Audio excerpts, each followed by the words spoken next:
مرحبا، معكم محمد ملقب MC ساد بوي. كيفكم؟ شو اخباركم؟ ان شاء الله تمام.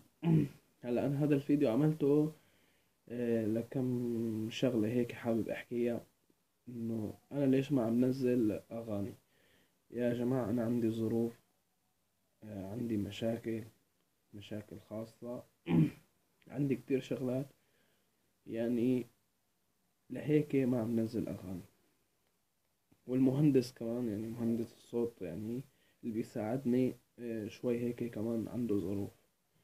تاني شغلة بقول لكل واحد، آخر أغنية دعمني فيها مصلحجية بتشكره كتير وشكرا إله. ولكل واحد علق على الغنية، ولكل واحد لحد الآن واقف معي. شغلة ثالثة بقول فيها هدول الناس اللي بيحكوا حكي طالع نازل شروي غربي. بقول لهم يا عمي خليك بحالك، اوكي خليك بحالك، كل واحد عرفان شو عم بيسوي. فما انت تيجي تصلح له غلطه، هو عرفان شو عم بيسوي. ولا تجي تكون انت ابو العريف و... وتصلح له غلطه. ماشي. واللي علق تعليق بايخ على اليوتيوب على أغنية مصلحجية، إنه الغنية بمايك تليفون ولا بمايك غيره ما دخلك. أوكي عليك تسمع، بس إذا ما بدك تسمع كمان بيكون أحسن.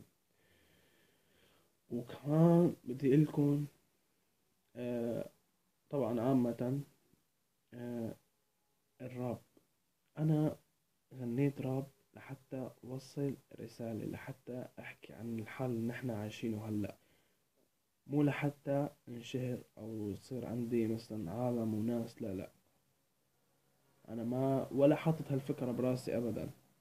ماشي يا غوالي.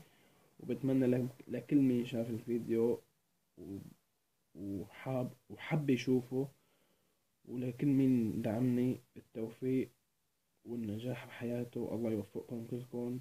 شكرا لكم، وعن جد ما راح انسى لكم هالشي اللي وقفتوا معي وساعدتوني.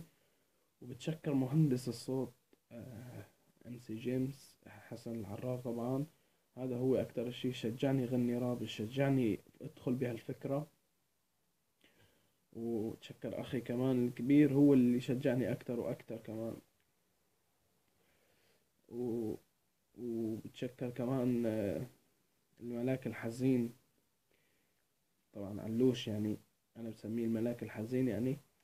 والقيصر وكل، يعني الكل، ونور، وكلهم على راسي من فوق.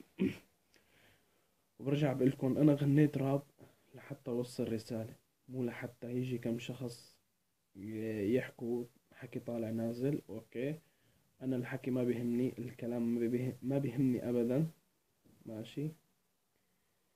انا اللي بيهمني انتو وبس. لكل اصدقائي شكرا لكم. MC ساد بوي محمد.